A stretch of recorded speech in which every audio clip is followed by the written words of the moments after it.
Salary से हमारी EMI cut रही हो, क्रेडिट कार्ड लिमिट कम हो गई हो, या अचानक बैंक से कॉल आए कि आपने कोई नया लोन ले लिया है लेकिन आपने तो ऐसा कुछ किया ही नहीं है, तब आपके होश उड़ सकते हैं। ऐसे में आप सोच में पड़ जाते हैं कि ये हुआ क्या है आपके साथ, क्योंकि आपने तो ऐसा कुछ किया ही नहीं है।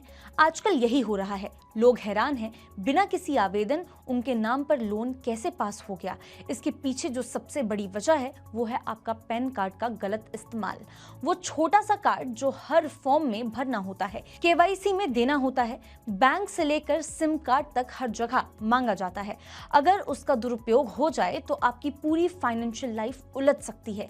तो फिर सवाल खड़े होते हैं कि क्या कोई आपके पैन कार्ड के सहारे लोन ले सकता है? अगर ले लिया गया है तो आपको ये कैसे पता चलेगा और फिर उससे बाहर कैसे निकला जाए? इन सारे सवालों के जवाब आज हम आपको इस वीडियो में देने जा रहे हैं।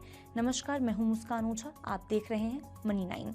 कहानी शुरू होती है एक ऐसे शख्स से जिसकी जिंदगी तब बदल गई जब उसे बैंक से रिकवरी कॉल आया। उस शख्स का कहना था कि उसने कोई ऐसा लोन लिया ही नहीं है, लेकिन रिकॉर्ड में उसके पैन पर 1.5 लाख का पर्सनल लोन दर्ज है और अब उसका जो क्रेडिट स्कोर है वो भी गिर गया था। अब ये सुनकर अगर आप सोच रहे हैं कि ये सिर्फ उनके साथ हुआ होगा, तो ऐसा बिल्कुल नहीं है। ये मामला सिर्फ एक व्यक्ति का नहीं है। पैन नंबर की चोरी और उसका गलत इस्तेमाल एक बढ़ती हुई डिजिटल धोखाधड़ी बन चुका है। तो सबसे पहले समझते हैं ये धोखाधड़ी होती कैसे है। कई बार हम अपने पैन की जो फोटो है वो किसी असुरक्षित वेबसाइट पर अपलोड कर देते हैं, व्हाट्सएप पर फॉरवर्ड कर देते हैं या फिर छोटे दुकानदारों के पास बिना किसी जरूरत के जमा कर देते हैं। ये छोटी सी चूक है, बड़ी आगे चल के मुसीबत बन जाती है। फ्रॉडस्टर आपके पैन का इस्तेमाल करके ऑनलाइन लोन ऐप्स पर या फिर एनबीएफसी से लोन ले लेते हैं, और क्योंकि पैन सीधे आपके क्रेडिट रिपोर्ट से जो है वो जुड़ा होता है, वो लोन आपके नाम पर दर्ज हो जाता है, चाहे आपने लिया हो या फिर नहीं लिया हो। अब सवाल खड़ा होता है कि कैसे पता चले कि आपके पैन का जो गलत इस्तेमाल है वो हुआ है। इसका सबसे आसान तरीका है अपने क्रेडिट रिपोर्ट को जांचना। सिबिल, एक्सपेरियन, इक्विफैक्स या फिर क्रिफ हाई मार्क जैसी जो क्रेडिट ब्यूरो कंपनी है आपको हर साल एक फ्री क्रेडिट रिपोर्ट जो है वो देती है। आपको बस अपनी पैन डिटेल और मोबाइल नंबर से खुद को वेरीफाई करना होता है। रिपोर्ट में जो लोन, क्रेडिट कार्ड्स या अकाउंट्स दिखे उन्हें ध्यान से देखिए।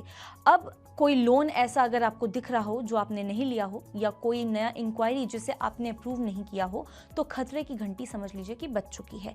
अब अगला स्टेप क्या है ये भी देख लेते हैं। अगर पेन के जरिए कोई फर्जी लोन मिल गया है तो क्या किया जाए? पहला काम, उस लोन देने वाले संस्था को लिखित शिकायत भेजिए। दूसरा, उसी क्रेडिट ब्यूरो को डिस्प्यूट दर्ज कराए, या फिर प्रोसेस, ज़्यादातर ये जो वैसे तो प्रोसेस है वो ऑनलाइन ही होता है, तो आपको इसके लिए दफ्तर के जो चक्कर है वो नहीं काटने पड़ेंगे। या फिर जो तीसरा उपाय है वो है साइबर क्राइम पुलिस में एफआईआर दर्ज कराए, और पेन जो मिसयूज़ है उसके सबूत भी आप साथ में उनके अपने रखिए, ताकि जब वो मांगे तो आप उसको जमा करवा सकें। इसके साथ चौथा स्टेप आता है बैंक या फिर पुलिस या फिर क्रेडिट ब्यूरो की जो उनको जो की गई आपकी शिकायतें हैं उसकी कॉपी आप आरबीआई ओम्बड्समैन को भी भेज सकते हैं। यहाँ पर एक ज़रूरी बात यह है कि सिर्फ लोन नहीं, रिपोर्ट में की गई हार्ड इंक्वायरी यानी कि जांच के जो रिकॉर्ड है वो भी आप देखिए। अगर बार बार ऐसी इंक्वायरी दिख रही हो जो आपने की ही नहीं है, तो इसका मतलब है कि कोई आपके पैन का गलत इस्तेमाल करने की या फिर लोन लेने की उससे कोशिश कर रहा है। अब बात करते हैं कि इस तरह की धोखाधड़ी से बचने के क्या उपाय हो सकते हैं और कैसे इनसे बचा जा सकता है। पैन कार्ड की जो फोटो है वो सिर्फ भरोसेमंद जगहों पर ही दें। व्हाट्सएप फॉरवर्ड्स या फिर ईमेल में पैन की कॉपी शेयर ना करें। अगर पैन कार्ड खो जाए तो तुरंत रीप्रिंट के लिए आवेदन करें और अगले कुछ महीने तक अपने क्रेडिट रिपोर्ट पर अच्छे से नजर रखें। अपने बैंकिंग अकाउंट्स पर ओटीपी, एसएमएस और ईमेल अलर्ट्स जरूर ऑन रखें, ताकि कोई भी अगर नया क्रेडिट एप्लीकेशन तुरंत मतलब अगर उसमें कोई लॉगिन करने की कोशिश कर रहा है तो आप उसे तुरंत पकड़ सकते हैं। और सबसे ज़रूरी बात, हर 3 से 6 महीने में अपनी क्रेडिट रिपोर्ट जांचते रहें। इससे आप समय रहते फर्जीवाड़े को पकड़ सकते हैं।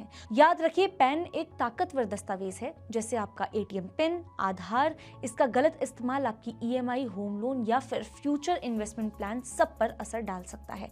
सतर्क रहिए, जागरूक बनिए। आपकी चुप्पी फ्रॉडस्टर की ताकत बन सकती है, लेकिन अगर आपने सही वक्त पर जांच शुरू कर दी तो न सिर्फ आप धोखाधड़ी से बच सकेंगे बल्कि अपनी क्रेडिट हेल्थ को भी मजबूत रख सकेंगे। आज के लिए बस इतना ही। ऐसी ही और वीडियोस के लिए देखते रहिए मनी 9।